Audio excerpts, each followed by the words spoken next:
is this you've ever played question. Do you think that this is the hottest streak you've ever been on in your career over the last to start this month?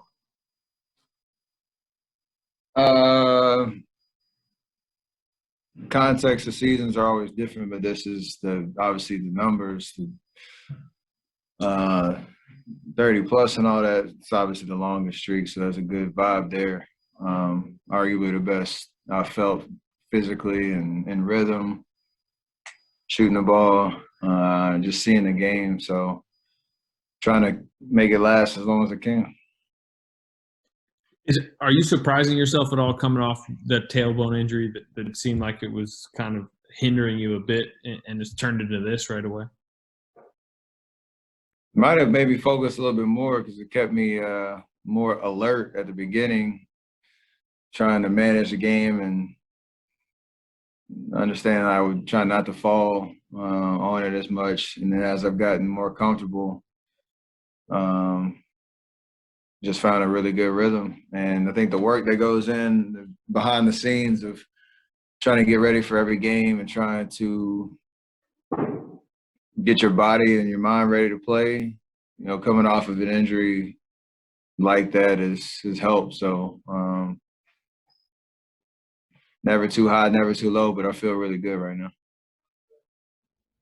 Steph, Mark Haynes. When it comes to, teaching the jump shot, you basically break all the rules of shooting a basketball sometimes. You don't have to follow through. You don't really have to see it good. For you, what do you think is the most important aspect of shooting a jump shot? It's all balance. Everybody gets to it differently, but when you're in balance and you got a good foundation underneath you, and that doesn't necessarily mean you're square to the basket, but your feet are underneath you and you have rhythm and strength to push off the floor and get into your shot. That's the most important thing. Usually when my shot goes haywire, it's 'cause my feet aren't, underneath me and you're not able to get rhythm from the ground up. So that's, again, everybody gets to it differently, but that's the biggest consistent thing that you need to shoot the ball at a high level. Ball movement was really a big part of your guys' game during those championship runs. How do you now sustain the type of ball movement that you had tonight?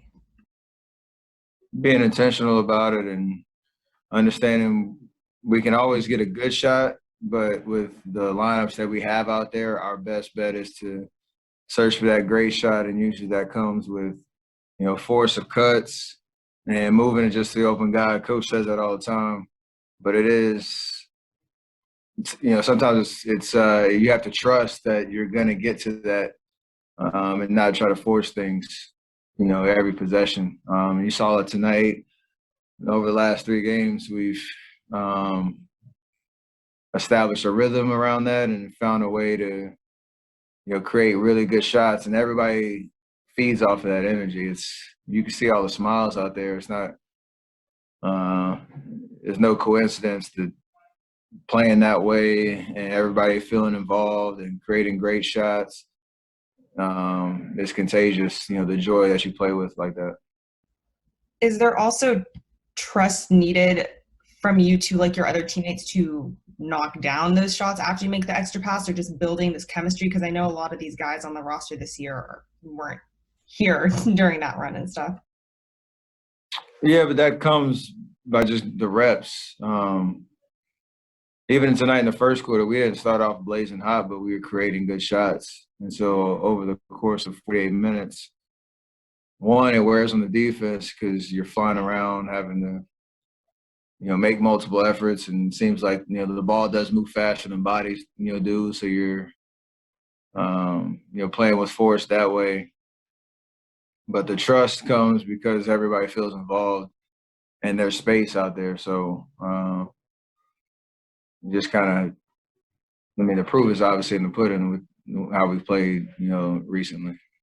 You guys have had some devastating small ball lineups over the years. What do you think about what you guys have now? How do you feel about what you have now when you guys are playing small, which you're obviously going to do a lot of? Well, we have to, based on our lineup. So it's kind of an understanding of what's our biggest strength. And, you know, you got Loon out there at the 5, you DG at the 4 to start games, and they're amazing with, you know, DHOs and hitting handbacks and just being in the right spot at the right time. When Juan comes in, he has such a great feel to play that style, and his core vision is great for, call him a big, but just as a basketball player to, again, find the open guy, have a, you know, on time, on target passes, and his energy is contagious as well. So, you know, while we have had the injuries we've had, and obviously with Wise out, that's how we have to play if we're going to compete, and we have to do it well. You've won one scoring title in your career. What did that mean anything to you at the time? And have you thought about it at all this season, the scoring title? I haven't, so thank you for bringing that up. I didn't, you know, really look at your numbers for sure. You're aware of all of that, obviously, but what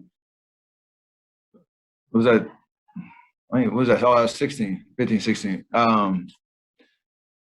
That was cool for sure. You want to check that off the box as something you accomplish. There's so many great scorers in this league, and to do it consistently night after night and raise your level, and you know, do it for, you know, the full length of a season, that does mean something. So it's not anything you press for really, but maybe I got a shot at it. Who knows?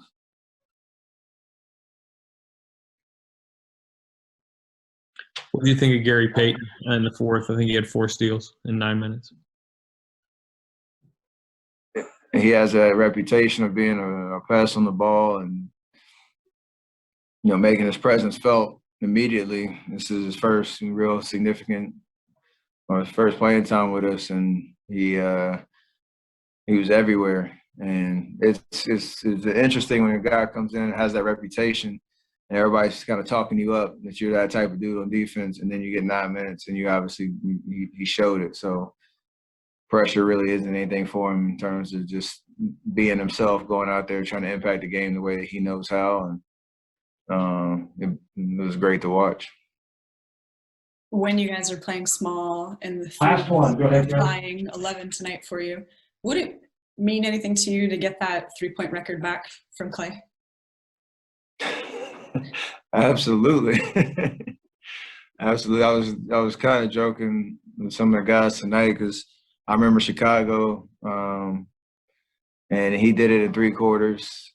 And I was like, a night like tonight where I had it really going in the third. 2 things. One, his 37-point quarter is even crazier because I had 25 tonight, and it just seemed like I was, you know, invincible out there. This dude had 12 more points and the same amount of time. So that was crazy in and of itself. But then the 14 threes, like I had 11 and felt like I couldn't miss. So I think it's gettable, but we'll see.